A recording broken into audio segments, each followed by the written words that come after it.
हरिओम तत्सत।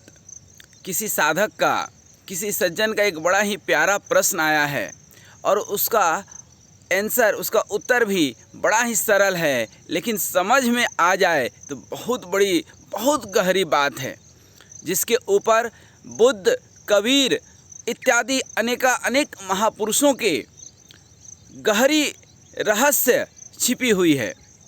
सज्जन का प्रश्न मात्र इतना सा है कि हर बालक बचपन में तो ईश्वर स्वरूप होता है, परमपिता परमात्मा का स्वरूप होता है, देव स्वरूप होता है, लेकिन समय के साथ वह जो है अनेक तरीक़ों से कह लें, या यह देखने में आता है कि हर बच्चे के अंदर यदि देवत्व है तो जब बड़ा होता है तब भी देवता समान हृदय क्यों नहीं रहता है, वह दुष्ट क्यों बन जाता है, चोर उचक्का क्यों बन जाता है, उसके अंदर कामुकता, क्रोध, मद, नशा, व्यसन इत्यादि कैसे घर कर जाते हैं। कितना सामान्य प्रश्न है, कितना सरल प्रश्न है, कितना सहज प्रश्न है कि समाज में हर बच्चा तो अच्छा ही होता है, बच्चे अच्छे ही होते हैं, लेकिन फिर बाद में चल करके अनेक बच्चे बिगड़ जाते हैं। मैं सबकी बात नहीं कर रहा हूँ, क्योंकि कुछ तो अच्छे होते हैं, तभी तो यह धरती, तभी तो यह राष्ट्र, तभी तो यह समाज आज भी जीवित है। क्योंकि यदि सभी ही बिगड़ जाएंगे, सारे बच्चे ही नकारात्मक दिशा में चले जाएंगे, तो फिर समाज का जो है अस्तित्व ही खतरे में पड़ जाएगा। इसका मतलब यदि 10%, 20% भी जो है बच्चे बिगड़ जाते हैं तो आखिर ऐसा क्यों? तो इसका महज एक जो है उत्तर है कि यदि किसी बच्चे में देवत्व का गुण है, लेकिन समय के साथ यदि उसके अंदर ईर्ष्या, द्वेष, कामुकता, चोरी, दुष्टता इत्यादि नकारात्मक भावनाएं और नकारात्मक विचार और नकारात्मक कर्म करने लगता है वह, तो उसके पीछे सिर्फ एक चीज़ की कमी है और वह है प्रेम। आप ज़रा इस पर गौर कीजिएगा कि जो चोर उचक्के रहते हैं, जो दुष्ट स्वभाव के लोग रहते हैं, उनको कहीं न कहीं बचपन में प्रेम की और ममता की कमी रही है। 99% चोरों को आप देखेंगे, यदि आप उनके पारिवारिक बैकग्राउंड में जा कर के देखेंगे, उसके बचपन का इतिहास पढ़ेंगे, उसका कारण आप जानेंगे, तो कहीं न कहीं आप देखेंगे कि समाज ने उसको दुत्कार दिया, समाज ने उसको प्रेम नहीं दिया। पहली दफ़ा जो अनजाने में उसने गलती किया था, जानबूझकर नहीं किया था, अनजाने में गलती किया था, उस अनजाने गलती के कारण शायद कोई उसको प्रेम दे पाता, शायद उसको कोई समझ पाता। इसके बजाय लोगों ने उसके ऊपर एक टैग लगा दिया, क्या कि अरे ये तो दुष्ट है, अरे ये तो झूठ बोलता है, अरे ये तो चोरी करता है। और लोगों के कहने का फ़र्क मन पर पड़ गया, क्योंकि बाल मन कह सकते हैं, या मन हर व्यक्ति का अपने नियंत्रण में तो नहीं रहता है, इसलिए वह जो है उस टैग को ले करके और इरिटेट होकर के, परेशान होकर के उस प्रवृत्ति में, या कह ले किसी मजबूरीवश उस और आगे बढ़ जाता है। जिस व्यक्ति विशेष में आप देखेंगे कामुकता बहुत भरी हुई है, आप देखेंगे कहीं न कहीं उसको जगाया गया है, फिर उसको दबाया गया है समाज के द्वारा, परिवार के द्वारा। एक और कारण कई बार समझ में आता है कि कई बार व्यक्ति विशेष का प्रारब्ध भी होता है, पूर्व जन्म का कुछ ऐसा कृत्य होता है जो उसको उस संस्कार में धकेल देती है। अब जैसे परिवार का ही संस्कार कुछ ऐसा है, द्वेष करना, दुष्टता करना, मानवता का हनन करना, चोरी चमारी करना, तो क्या होगा? वह स्वाभाविक रूप से उस बच्चे में वह गुण आना तय है। लेकिन प्रारब्ध बस कई बार राक्षसों के घर में भी देवता समान पुत्र जन्म ले लेता है, और अच्छे संस्कारवान बालक का जो है वृद्धि समृद्धि हो जाती है। और उल्टा भी कई बार होता है कि अच्छे से अच्छे परिवार में कोई एक दुष्ट बालक जन्म ले लेता है जो पूरे परिवार को, कुल और कलंक को सत्यानाश कर देता है। इसके पीछे भी गहरी वही प्रेम की परिछाई है। जब शिशु गर्भस्थ होता है उस समय भी पति और पत्नी के बीच प्रेम होना बहुत अत्यंत आवश्यक है। यदि प्रेम नहीं है, या यूँ कह लें कि अनैच्छिक संतान है, क्योंकि पहले ये सुविधा नहीं थी, अब आज ये सुविधा है कि लोग इंजॉय ज़्यादा करते हैं बच्चों के ऊपर। बच्चे के जन्म के लिए जो है इंजॉय, शारीरिक संबंध स्थापित बहुत कम करते हैं। अब कई बार बच्चा रह जाता है तो अब क्या करें, सोच करके तो ऐसा नहीं किए थे, लेकिन डॉक्टर बोलता है कि नहीं, ये तो पहला है, रहने दो। तो इच्छा तो नहीं थी, लेकिन किसी मजबूरी बस वो बच्चा हो गया, तब वह होता है अनैच्छिक संतान। उसको प्रेम तो पैदाइशी ही नहीं मिला, माँ बाप की तो इच्छा ही नहीं थी कि अभी बच्चा हो, लेकिन बच्चा हो गया। तो ऐसे बच्चे समाज में जो है विघ्न और बाधा ही डालेंगे, उनके अंदर प्रेम फलित ही नहीं होगा। ठीक उसी तरह से जब छोटा बच्चा होता है, कई बार झूठ बोलना तो माँ बाप ही सिखाते हैं। अरे सो जाओ नहीं तो चोर आ जाएगा, अरे वो तो जो है शेर आ गया, अरे वो तो बंदर आ गया, जल्दी सो जाओ, अच्छा ये खाना खा लो, नहीं खा रहे हो, नहीं खाओगे तो पुलिस आ रही है, ले जाएगी तुम्हें। अर्थात बचपन से ही हम उसको डरा करके, समझा करके, पुचकार करके एक गलत संस्कार जो है उसमें एक बीज धीरे धीरे डालते जाते हैं, और कई बार वही धीरे धीरे पनपने लगता है। आप देखे होंगे कई बार ऐसा देखा गया है महापुरुषों के जीवन में। एक छोटी सी कहानी मैं आपको बताता हूँ। गौतम बुद्ध जो है एक बार कहीं प्रवचन दे रहे थे, कोई व्यक्ति विशेष आया और उनको कुछ डांटा, और यहाँ तक कि सिर्फ डांटा ही नहीं, उनके मुंह पर थूक दिया क्रोध से। अब गौतम बुद्ध के जो शिष्य थे, भिक्षुक थे, उसमें एक आनंद नाम का जो भिक्षुक था, उसको बहुत गुस्सा आया। बोला गौतम बुद्ध कहें तो इसको जो है बहुत पिटाई करें, ये ऐसा कैसे कर दिया। गौतम बुद्ध ने कहा कि नहीं, इसके पास जो विचार है उसको बोलने के लिए शब्द नहीं है, शायद यह अपना विचार, यह अपना क्रोध कुछ इसी तरह से प्रकट कर रहा है, इसके अंदर कुछ विक्षिप्तता है, कोई एक रिक्त स्थान है, उस स्थान को पूर्ति करने का इसको जो है कहीं प्रेम नहीं मिल पा रहा है, कोई साधन नहीं मिल पा रहा है, इसके चलते यह हमारे ऊपर गुस्सा कर रहा है। तो ये जो काम, क्रोध, मद, लोभ, नकारात्मक विचार, ईर्ष्या, द्वेष इत्यादि जो भी कुछ आते हैं, आप कभी गहरे तल में जा कर के देखिएगा तो उस व्यक्ति विशेष के अंदर आप देखेंगे कि कहीं ना कहीं किसी के प्रति प्रेम नहीं मिला।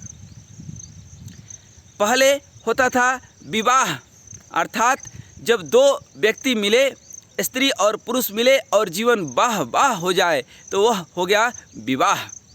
और आजकल होता है ब्याह, अर्थात दो लोग मिले और दोनों की ज़िंदगी से आह निकल गई, ब्याह अर्थात आह निकल जाए वह हो गया ब्याह। अर्थात ऐसे भी जब प्रेम पूर्वक दो लोग मिलते हैं तो उसी को हम लोग बोलते हैं विवाह। और जब प्रेम नहीं है, समाज के दबाव में, परिवार के दबाव में, या दोनों के विचार नहीं मिलते हैं, या दोनों के मन में प्रेम नहीं है, तब वहाँ होता है ब्याह, अर्थात दोनों का आह निकल जाता है। शादी के पहले मैं सूरजमुखी तू चंद्रमुखी, और शादी के बाद चढ़ जा कोठी लगा दे छलांग, तू भी सुखी मैं भी सुखी। अर्थात व्यक्ति के अंदर जब प्रेम होता है तो एक दूसरे में अपनापन, एक दूसरे को याद नहीं दिलाना पड़ता है कि हम प्रेम करते हैं। यदि कोई आपको याद दिला रहा है कि हम तुमसे प्रेम करते हैं तो वास्तव में वह प्रेम नहीं करता है। कोई बोलता है कसम से मैं सुबह आया था, अर्थात जो व्यक्ति पहले ही कसम खा ले, कोई व्यक्ति कहे कि मैं सच्ची कहता हूँ, अर्थात वह बिल्कुल ही हो सकता है कि झूठ बोलने वाला हो। झूठ नहीं बोलता तो उसको सच्ची बात बोलने की ज़रूरत नहीं पड़ती, कसम खाने की ज़रूरत नहीं पड़ती। तो समाज में जहाँ भी आप नकारात्मक व्यक्तित्व को आप देखेंगे, नकारात्मक व्यक्ति की देखेंगे, आप ये भी ऑब्जर्व किए होंगे, जहाँ पर जितनी ज़्यादा पुलिस और प्रशासन होती है वहाँ पर उतने ही चोरी चमारी इत्यादि ज़्यादा होते हैं, अपराध उतने ही ज़्यादा होते हैं। जहाँ पर पुलिस प्रशासन की संख्या कम है वहाँ अपराध भी कम है। लोग कहते हैं कि नहीं अपराध ही ज़्यादा है इसलिए पुलिस की संख्या ज़्यादा है, नहीं, उल्टा होता है क्योंकि कोर्ट कचहरी इत्यादि में देखेंगे कि ज़्यादातर बड़े बड़े बदमाश सिर्फ इसलिए बदमाश बन जाते हैं क्योंकि उनको एक मौका दे दिया जाता है, उन्होंने जो पहली गलती करी, हो सकता है गलती नहीं भी किए हों, अनजान में गलती किए हों, लेकिन उनको इतना बड़ा सज़ा सुना दिया जाता है कि उनके अंदर ईर्ष्या और द्वेष भर जाना, बदले के भावना भर जाना एक आम बात हो जाती है। फिर जो उस एक मार्ग पर निकल गया फिर उसके लिए तो कोई दिक्कत ही नहीं है। कोई साधु पुरुष है जो आज तक चोरी नहीं किया, पहली बार चोरी करने में उसको डर लगता है, लेकिन जो रोज़ वही काम करने लगा किसी परिस्थिति बस में या मजबूरी बस में, या कोई स्त्री जो है निकल गई, दुष्चरित्र हो गई, तो पहली बार सिर्फ डर रहता है। किसी नशा व्यसन करने वालों में आप देखेंगे कि पहली बार उसको बहुत डर लगा था, पहली बार कोई शौक़ से नशा व्यसन नहीं करता है, कोई कराता है, कोई उसको ऊपर से दबाव देता है कि एक बार तो चखो, एक बार तो इसका स्वाद लो, फिर धीरे धीरे उस स्वाद लेने में उसको मज़ा आने लगता है। क्योंकि यह संसार क्या है, वासना से भरी संसार है। इस वासना रूपी संसार में उपासना तो बहुत कम लोगों के बस की बात है। इसलिए यह आप ध्यान दें कि जहाँ तक बच्चे हैं या समाज में है या कोई भी अपराधी है, बड़ा से बड़ा अपराधी हो, उसके जीवन में सिर्फ एक चीज़ की कमी है और वह चीज़ है प्रेम। कई बार आप देखें जरा सा कि जेल में बंद कैदी, अनेक कैदी सुधर जाते हैं। क्यों सुधर जाते हैं? कि किसी सत्संगी पुरुष के प्रभाव में रहते हैं। अनेक बाबा, अनेक आश्रम वाले जा कर के शिक्षा देते हैं। कई को तो मैं जानता हूँ, जैसे गायत्री परिवार है या ब्रह्म कुमारी संस्था, जैसे भी है जो भी है, लेकिन एक काम तो ये करते हैं, जा कर के अच्छी सीख देते हैं कैदियों को, और कईयों के जीवन बदलने में ये कामयाब भी होते हैं। और बदल सकता है जीवन, सिर्फ एक चीज़ है, प्रेम। यही प्रेम गांधी जी ने भी दिया, यही प्रेम कबीर भी देते थे। और कबीर तो इतना तक कहते थे कि जो भी काम करो जीवन में प्रेम पूर्वक करो, जो भी काम करो प्रेम पूर्वक करो। और ओशो कहते थे कि जो भी काम करो होश पूर्वक करो, यही प्रेम तो है। ध्यान पूर्वक करो। ध्यान कहीं बैठ करके समाधि लगाना ही मात्र नहीं है।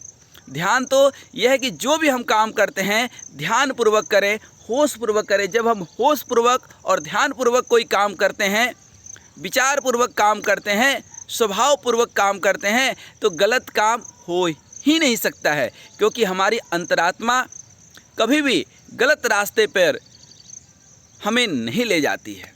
ये हमारे बाहरी वातावरण और अनन्या जो दबाव बनता है, मानसिक दबाव, या मन के अंदर जो कल्पनाएं उठती है या कामनाएं उठती है, उसकी पूर्ति के लिए हम लोग भाग दौड़ करते हैं, ये आत्मा नहीं करती है। तो कभी हम कोई काम जो भी लगता है कि ये गलत है, उसके पहले एक बार सोचें कि इस कुकर्म करने से, इस गलत कार्य को करने से आखिर हमें क्या मिलेगा, और जो मिलेगा क्या वो सदा रहेगा या वो खत्म हो जाने वाला है। अनेक लोगों को आप देखिए 2 मिनट की खुजली के शांत करने के चक्कर में कई सालों से जेल में हैं। झूठ बोलने के कारण कई लोग जेल की हवा खा रहे हैं। झूठ बोलने के कारण, ईर्ष्या करने के कारण, दुष्टता करने के कारण समाज से बेदखल हो चुके हैं। आखिर ऐसी नकारात्मक कार्य करने की क्यों ज़रूरत पड़ी? क्योंकि उसके जीवन में प्रेम नहीं है। अब प्रेम से भरेंगे कैसे? अब ये तो कहानी हो गई। कोई गलत रास्ते पर निकल गया तो उसको प्रेम देंगे कैसे?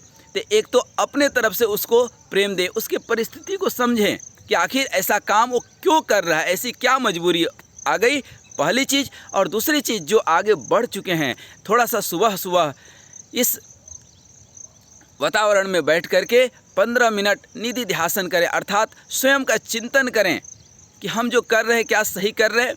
क्या हम अपने बच्चों के लालन पालन के लिए, अपने शरीर के पालन पोषण के लिए, या किसी शौक़ को पूरा करने के लिए हम ये अनैतिक कार्य जो कर रहे हैं और न करके कोई शुद्ध कार्य करके हम क्या अपने शरीर का पालन पोषण, परिवार का पालन पोषण नहीं कर सकते हैं? कर सकते हैं, कर सकते हैं। यदि अच्छे काम से सद्कर्म करके अपने जीवन को बेहतरीन जी सकते हैं तो क्यों हम गलत काम करें? और गलत काम करके अच्छा जीने से अच्छा है कि सद्कर्म करके अच्छा काम करके थोड़ा 2 रोटी कम खा लें, लेकिन सुकूनपूर्वक जीवन जिएं, सम्मानपूर्वक जीवन जिएं। आज यहीं तक।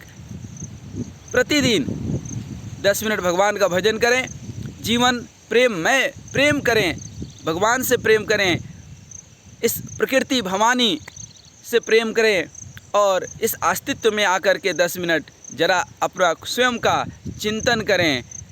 जीवन सन्मार्ग पर प्रेरित हो जाएगा, जीवन में सुकून, शांति और विश्राम मिलेगा। आप सदा स्वस्थ रहें, मस्त रहें, मुस्कुराते रहें। इन्हीं शुभकामनाओं के साथ हरि ओम तत्सत।